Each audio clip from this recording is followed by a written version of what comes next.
Bismillahirrohmanirrohim. Assalamualaikum warahmatullahi wabarakatuh. Puji syukur kita panjatkan kehadirat Allah Subhanahu wa Ta'ala yang telah memberikan kami nikmat kesehatan dan kesempatan.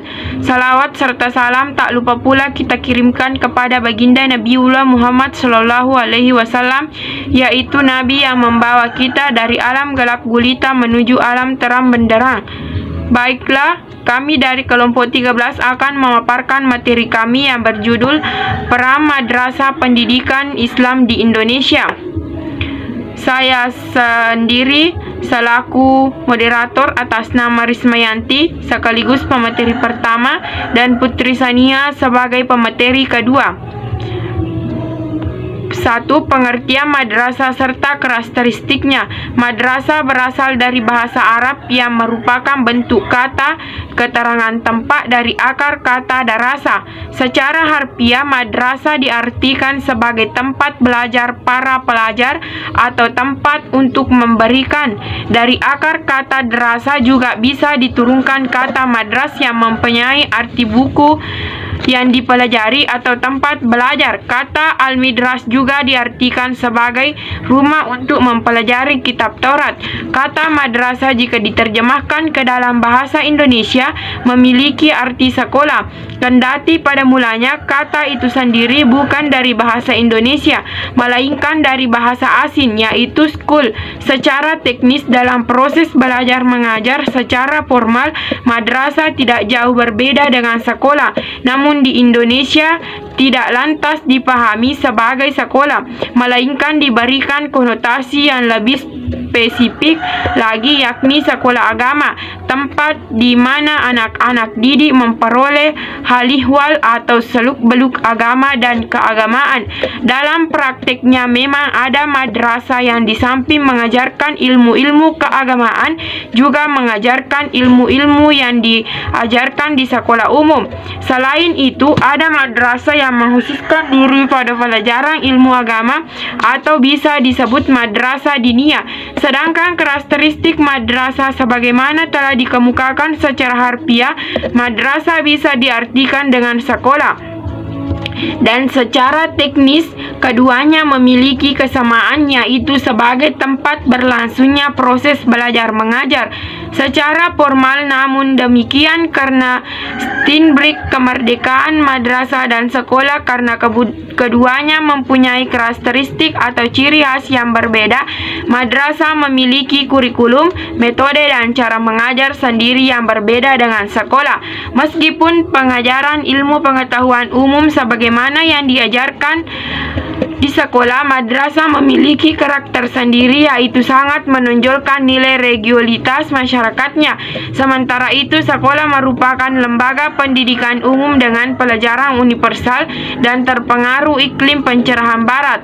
Perbedaan antara kedua itu dipengaruhi oleh perbedaan tujuan antara keduanya secara historis. Tujuan dari pendirinya madrasah ketika untuk yang pertama kalinya diadopsi di Indonesia adalah untuk menterminalisasikan nilai-nilai Islam, selain untuk memenuhi kebutuhan modernisasi pendidikan sebagai jawaban atau respon dalam menghadapi kolonialisme dan Kristen, di samping untuk mencegah memudarnya semangat keagamaan penduduk sebagai akibat meluasnya pendidikan Belanda itu. Baik, saya akan melanjutkan materi ke-1 dari pembacaan Saudari Rismayanti tadi.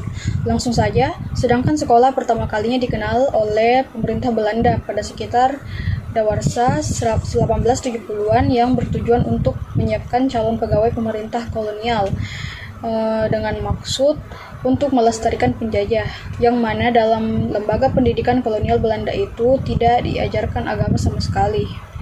Madrasah di Indonesia secara historis juga memiliki karakter yang populis atau merakyat, dengan madrasah pada masa klasik Islam sebagai lembaga pendidikan Islam yang terlahir di gejala urban atau kota. Madrasah pertama kali didirikan oleh dinasti Samaniyah 204-395 Hijriah di Naisapur, kota yang dikenal sebagai kelahiran madrasah, dengan inisiatif yang datang dari penguasa ketika itu Maka madrasah tidak kesulitan menyerap hampir segala unsur dan fasilitas modern seperti bangunan yang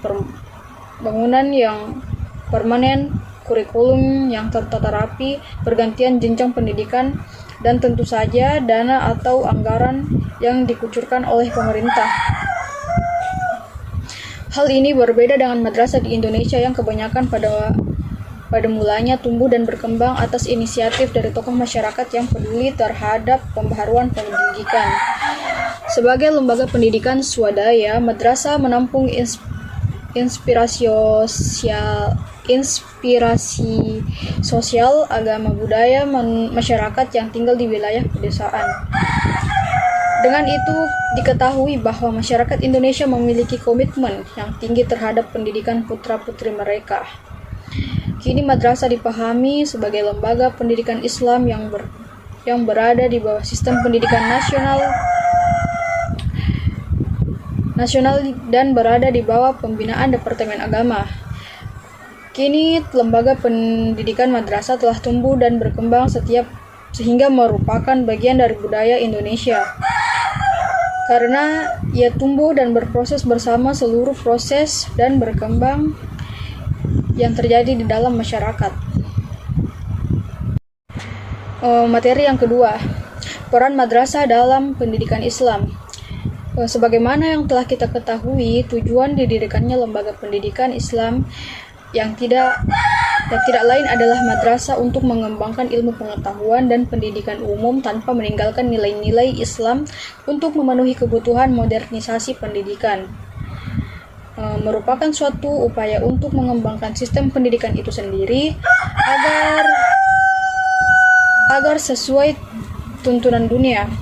Namun perlu juga kita ketahui bahwa dilihat dari perkembangan lembaga-lembaga pendidikan dalam Islam, dapat disimpulkan bahwa madrasah adalah hasil evolusi dari masjid-masjid sebagai lembaga pendidikan sebelum berpindah menjadi madrasah. Madrasah sebagai lembaga pendidikan Islam mulai didirikan berkembang di dunia Islam sekitar abad ke-15 Hijriah atau abad ke-10 Masehi ketika penduduk Nisabur mendirikan lembaga pendidikan model madrasah tersebut untuk pertama kalinya. Itulah tadi pemaparan materi dari kami. Jika ada salah mohon dimaafkan karena makalah kami jauh dari kata kesempurnaan. Saya tutup dengan alhamdulillahi taufiq wal hidayah. Wassalamualaikum warahmatullahi wabarakatuh.